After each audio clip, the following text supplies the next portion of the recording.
don't know if this is from the pistachio blooms or what, but it's pretty green out here. Pistachio-green, that was a color.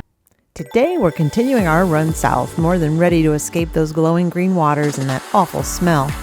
Add in a brewing nor'easter, 3 to 4 foot Chesapeake rollers, and the start of a big air conditioning refit. And to top it off, watch me thread that Spa Creek bridge like a pro. Just another unscripted day aboard our floating home. If we haven't met before, I'm Jen, and this is Dave, a Colorado couple who swapped snow boots for scuba fins aboard our Nordhavn 55. So welcome, and don't forget to hit that like button and smash subscribe so you can follow right along our journey. It looks like a pistachio green, and it smells like ass. It smells like the entire There's not even sewage. a description for the kind of sulfur. It's so gross. It's a gray, rainy morning as we head out for breakfast. One last stop before leaving the smell behind and continuing our run south. We've ducked in the Blue Moon Cafe at Fells Point. All funky art, cozy corners, and a laid-back vibe that makes breakfast feel like a little neighborhood adventure.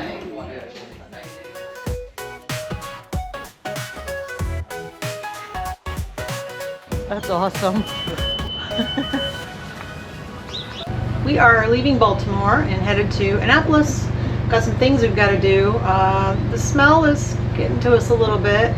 Probably should have looked that up. We'll know for next year. We do like Baltimore. We like Fells Point. We love the Harbor East Marina, the location. It's just, I mean, Baltimore is Baltimore, but it's nice for a city, for us. Those birds are probably feasting on dead fish from the pistachio bloom. The color of the water is just, I can understand why they call it pistachio.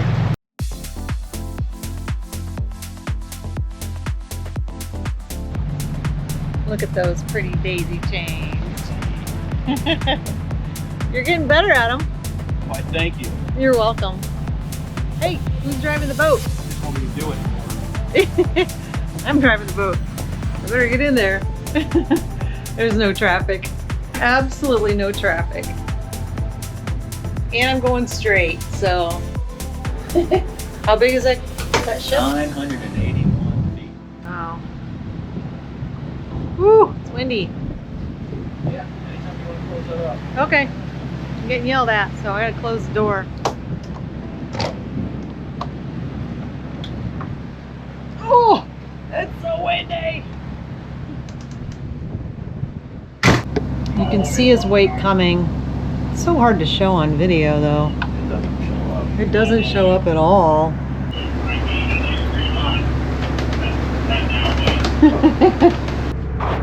Nuts out there.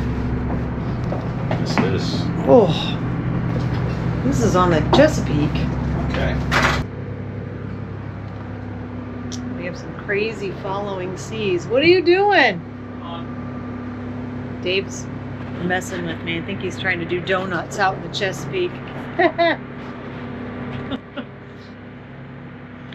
Hang on.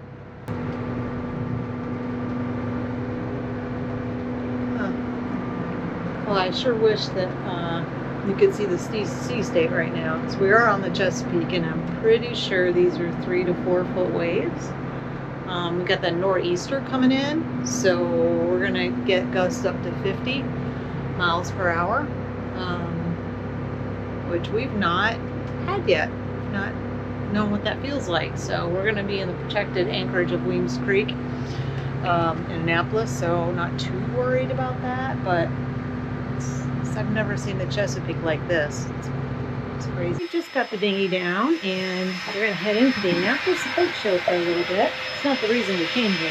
We came here for another reason, different project. But anyways, tubes are a little low on the dinghy, so Dave had to pump them up a little bit. Be on our way. We missed the powerboat show, so we wandered through the sailboat show instead.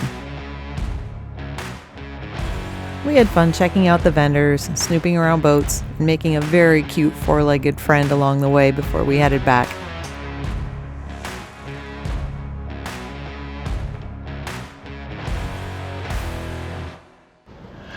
Well, good morning again. Sitting here on Explorado in beautiful Annapolis, Maryland. We are at the South Annapolis Yacht Center, and we're about to be in another project. I'll get to that in just a second, but first, I want to give a big shout out to my wife, Jen. Let me tell you something. Yesterday was the last day of the Annapolis Boat Show, the sailboat show. For those of you that were here or knew about that big nor'easter that was coming up, it was really crappy. I flew in from Brazil early in the morning, got to the boat. We were anchored out over at Weems Creek, but we had to move it over here to start our project today. So we had to have the boat in the slip. Now, we could have waited till this morning, but we decided to give her a go. With winds at 18 gusting, I think they actually hit 38 or 39 yesterday here in the Annapolis Harbor, at least that. If you're at the boat show, let me know in the comments what the winds got up to. Jen decides, let's get moving. So first we come through the Spa Creek Bridge, which is a little narrow, you know, for our boat, especially with the winds blowing. The winds were really hauling. And of course, the crowds gathered on the bridge to watch us go through. The South Annapolis Yacht Center is just west of the bridge. One of the reasons we decided that we would try this is they had told us our slip was going to be Echo 11. From the bridge, it is a straight shot bow in right there to Echo 11. And we're like, yeah, that's a no-brainer. We can do that. Go with that. And so we don't have to maneuver too much. And of course, you boaters know, whatever slip they tell you, you may or may not get, because they have other plans. Boaters stay, boaters don't leave. And next thing you know, we're over here with the tiny little boats at Echo 18. And let's just say that was a rough maneuver. I wish we had the drones up or some video footage, but basically we had to swing it right into there. Our anchor was right over the bimini of that boat over there, with the winds hauling this way at about 35, and then stern in here. And basically what happened is, as we're bringing the stern into the slip and we're trying to swing that bow to port, it did not want to go. The winds were blowing so hard out of the northeast, full hydraulic bow thruster to port, and she just would not budge. So we got to beam the wind, and it just started pushing us. But let me tell you something, no damage was done. We're in the slip. She backed it in just great. We didn't touch anything, and so big shout out to my wife. Now you might be saying, Dave, where is your wife? Well, we're starting a project today, and we're gonna have a bunch of guys crawling all over the boat again. And she said, no. So she decided to take off this week and go see mom and dad up in Ohio. So she's out there, she's flying out today. And so left me to deal with a bunch of workers and some work going on today. So next question is, well, Dave, what are you doing on your boat? You just did a bunch of stuff to your boat. Well, let me tell you, let's go on inside the pilot house here. First off, we just had one or two little tweaks with the electrical system. We're back here. We're actually going to be using Marine Electrical Systems here in Annapolis. If you need anything done, give them a call. They do fantastic work, great stuff, easy to work with, fairly priced. That was my shout out to them. What we are going to be doing is a big project. So it's story time. Beginning of the summer, we were sitting in Norfolk, and our salon air conditioning decided to stop. Just would not blow cold. Called the Marine tech out, and he's like, your compressor's shot. So this boat is 20 years old, and it has it has a split gas air conditioning system, water chilled. And so what that means is, in the lazarette, we have 4 large compressors.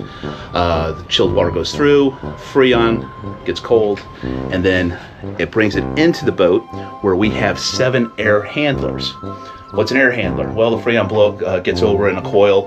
The fan blows over the coil and produces the cold air or hot air into the zone. So we have 4 different zones. We have the salon and galley, the master stateroom, the pilot house, and the VIP guest. The main compressor, of course, the big one for the salon and galley, well, that's went Tango uniform. So that means that we had to get a new one. All right, here's the problem. We have R22 refrigerant running throughout our boat. That was banned in, I believe, 2006. You can't find parts, you can't find compressors. They're not allowed to repair it.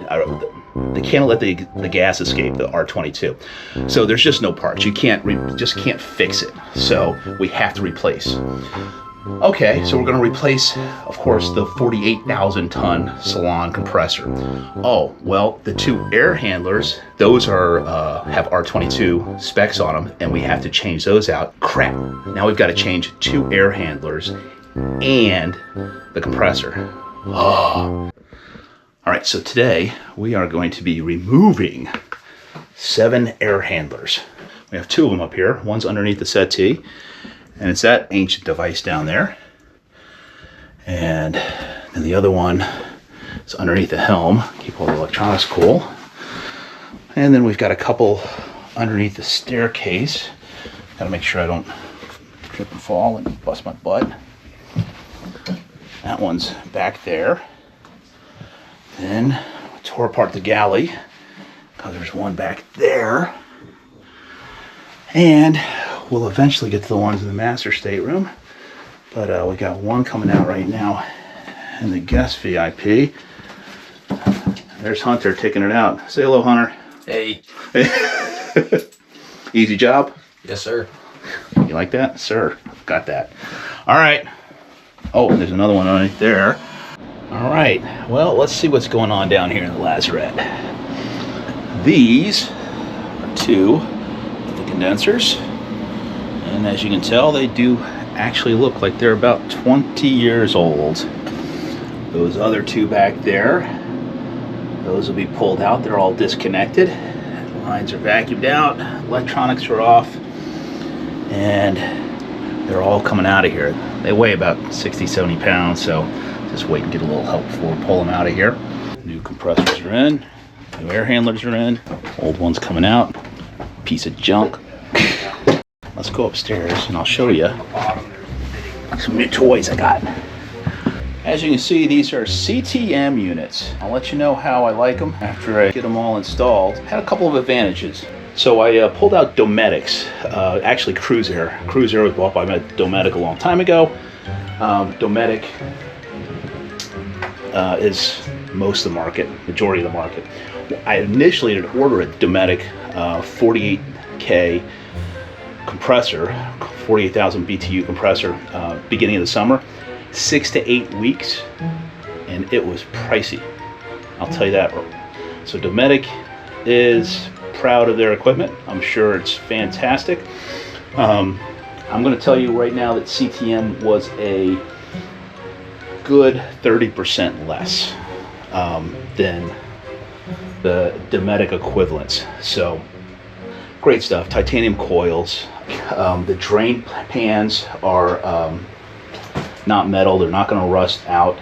I didn't get this little module, this little upgrade, but I might later. But the compressors are NEMA 2000 capable. You can actually plug those in to the NEMA outward, control everything from a separate panel, and also control it from via Wi-Fi through your phone and an app. That's probably will be stage 2. Shh, don't tell Jen.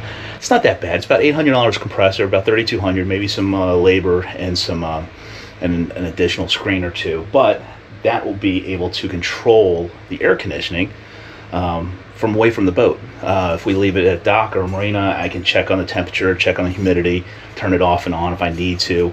That also helps. Let's say we go into town, we have the air conditioner off on the boat. If it's at anchor, but yet, okay, now we've done playing for the day. We want to pre-cool, so we're not coming back to a super hot boat. We can actually, click that on. So there are some benefits to that. And it's just like the houses these days. So it's finally marine coming into, the 2000s here. Good morning from Annapolis, Maryland. We are on day 2 of the air conditioning refit. I'm missing Jen. I just don't understand why she didn't want to partake of all this fun on the boat. Well, I thought I'd show you around the boat this morning, let you know why she probably did leave. Not a lot of places to sit down. Not a lot of places to relax. This is the pilot house. So yesterday they got all the old equipment out. CTM, told you about those. It's a split gas system, so the compressors are in the lazarette, air handlers are in the boat. Here is a nice little filter. The base, the drip tray, instead of being a metal, that's composite. It won't rust out. Also, these blowers here, they completely rotate 360 degrees. So depending on where the ductwork is in the little crawl space, that's nice. Makes it a little bit easier to install. There is one of the evaporators that's about to go in. There's some ductwork in there. So that's going to happen today. Hopefully we get all the evaporators in. 2 of the compressors are in. 2 of them were on back order. We're gonna have to wait and get that done a little bit later. That's okay. And but you can see the house is pretty much just absolutely torn apart. So pretty sure that's why Jen left and went home to go visit her parents in Ohio. We are getting ready to head to, where are we going? We're leaving Annapolis today, and we're headed down to Savannah, Georgia. Isle of Hope, actually. Not all in one day. Not all in one day. It'll take us 3 days, but we're doing leg 1 today, catching out of the marina while it's nice weather. And bridge tender monitors on 16, 13, and 68, which I've called all 3, and he wants you to call him on the phone because he doesn't want to answer the radio. All right. What's that out there in the harbor? A boat? No, the paddleboarders. I have no idea. Oh, now they're rafting up. Oh, they're doing a video.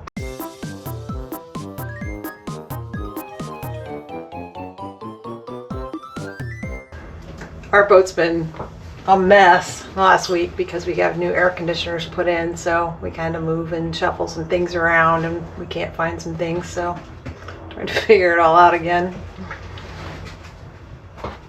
Should I start the engines up? Yes. Okay.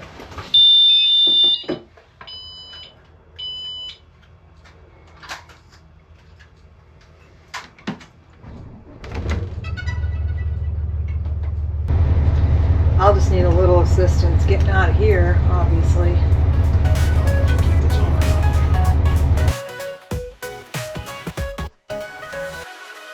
We're gonna go straight at that pylon. Yep. Basically, when our anchor, or I say so, hits that pylon, then we'll do bow that way. Just watch the back here. That's what I'm gonna do. I'm gonna tell you when the stern is clear. Okay. And then you can turn it. But it'll Sounds probably good. be like almost stopped. Yeah. And bow, and then really. Okay. We are in our slip at the South Annapolis Yacht Center. We're pulling out now for the 11 o'clock bridge.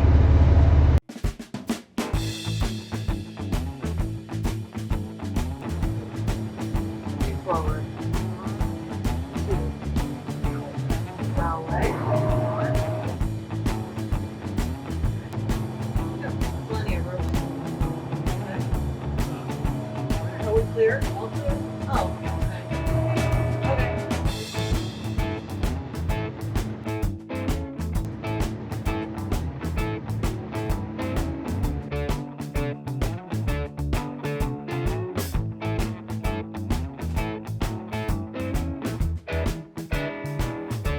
Thanks for hanging out with us through the wind, the wild weather, and yet another boat project.